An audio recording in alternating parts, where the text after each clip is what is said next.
Salut à tous et bienvenue dans cette nouvelle vidéo où je vais vous présenter la correction de l'examen normalisé de CE6, la session juin 2017 de la province d'Riwesh. Alors restez avec moi jusqu'à la fin de cette vidéo. Je lis le texte. À 3 ans, Mathilda avait appris toute seule à lire en s'exerçant avec les journaux et les magazines qui traînaient à la maison. À 4 ans, elle lisait couramment et tout naturellement se mit à rêver des livres. Le seul disponible dans ce foyer de haute culture, La cuisine pour tous, appartenait à sa mère. Et lorsqu'elle l'a lu de la première page à la dernière et apprit toutes les recettes par cœur, elle décida de se lancer dans des lectures plus intéressantes. « Papa, dit-elle, tu crois que tu pourrais m'acheter un livre ? » ?»« Un livre ? » dit-il. « Qu'est-ce que tu veux faire d'un livre ? » ?»« Le lire, papa. » »« Et la télé, ça ne te suffit pas ? » ?»« On a une belle télé avec un écran de 56 et toi tu réclames des bouquins. Tu as tout de l'enfant gâté, ma fille.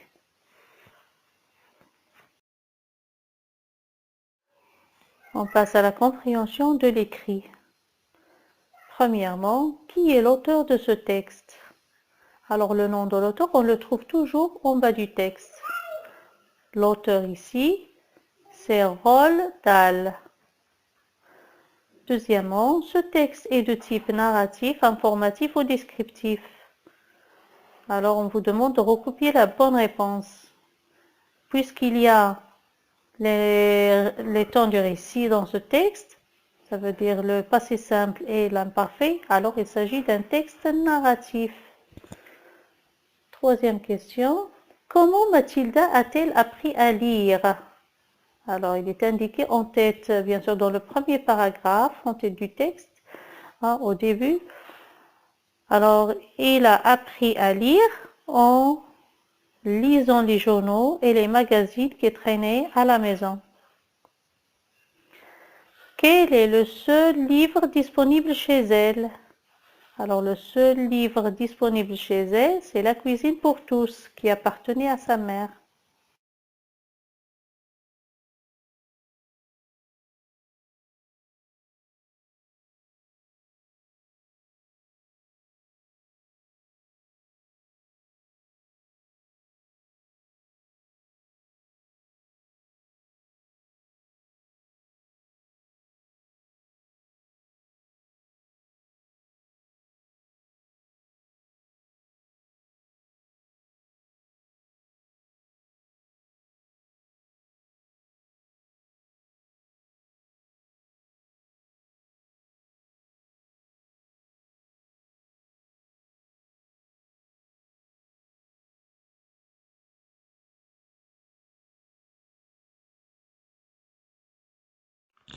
Cinquièmement, son père a-t-il accepté de lui acheter un livre ?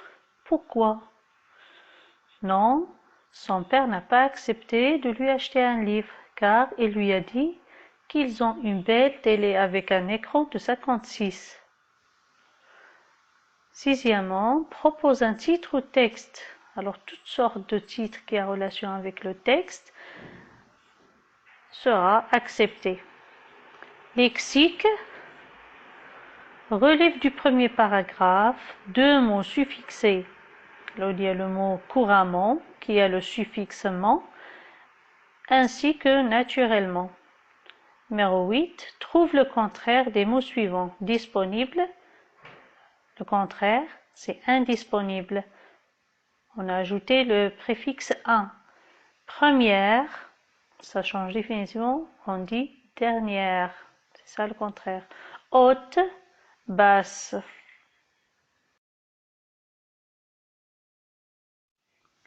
Trouve le synonyme de ce foyer, belle, des bouquins. Alors ce foyer, le synonyme c'est cette maison ou bien cette habitation, cette demeure. Belle, on peut donner comme jolie, magnifique.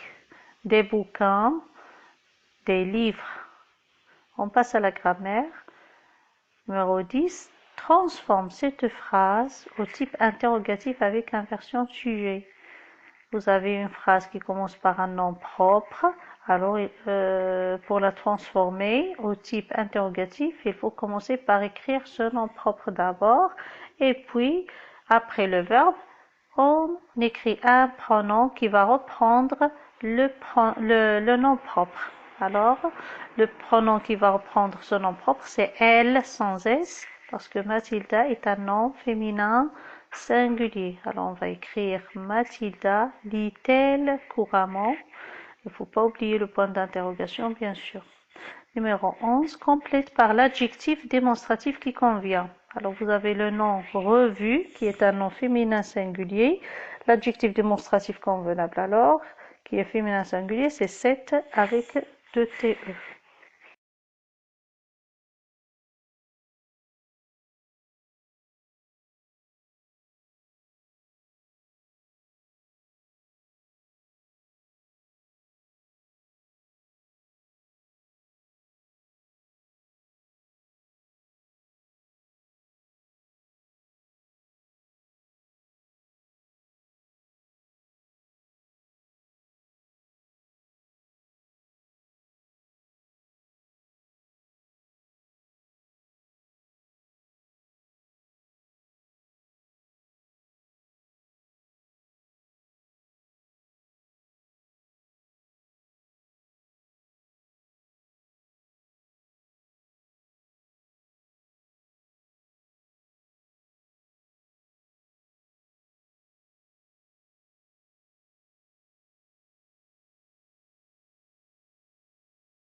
Numéro 14, indique la nature et la fonction des mots ou des groupes de mots soulignés.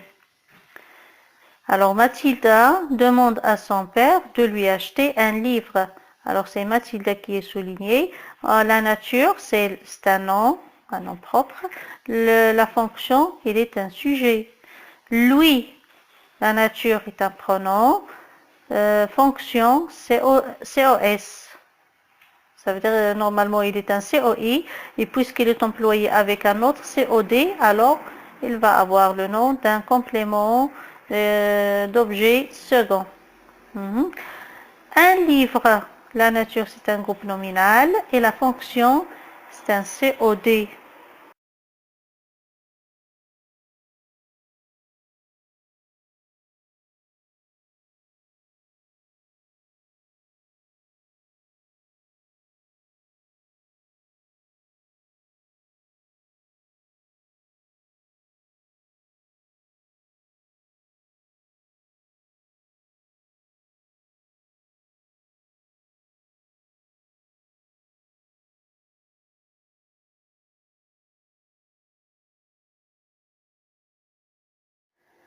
On passe maintenant à la conjugaison.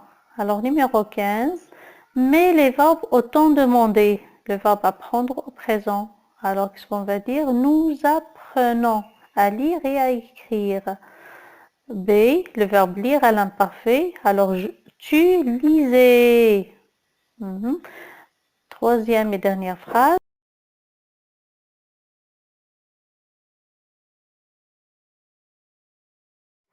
Numéro 16, conjugue les verbes entre parenthèses au temps qui convient. Alors, vous avez une phrase qui commence par si et qui est suivie d'un verbe conjugué au présent. Ça veut dire que le deuxième verbe doit être mis au futur simple.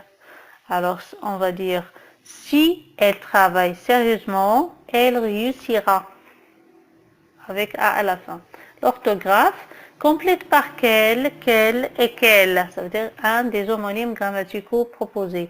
Le premier mot à écrire quel avec un seul L, hein, parce qu'il s'agit d'un pronom interrogatif, hein, avec quoi on va poser la question.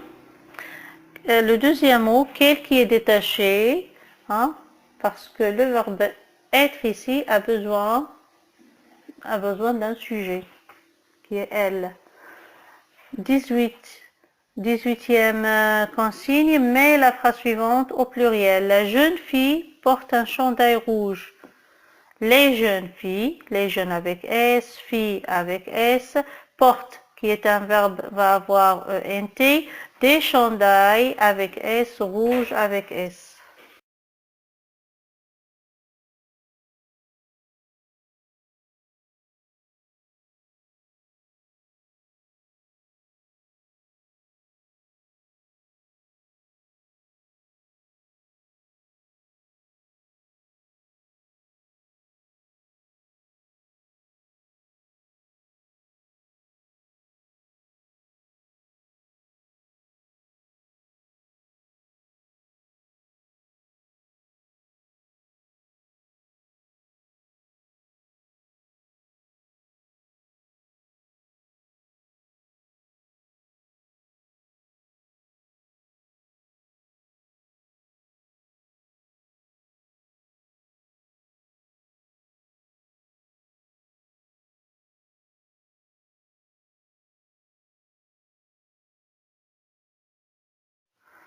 Expression écrite.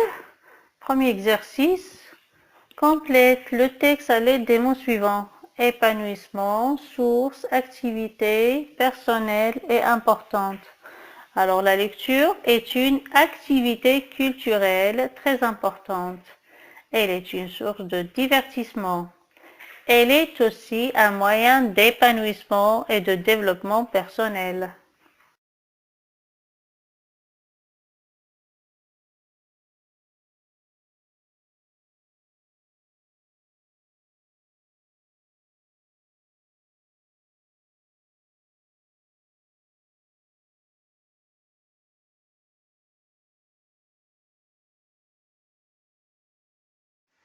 Enfin, on est arrivé à la rédaction.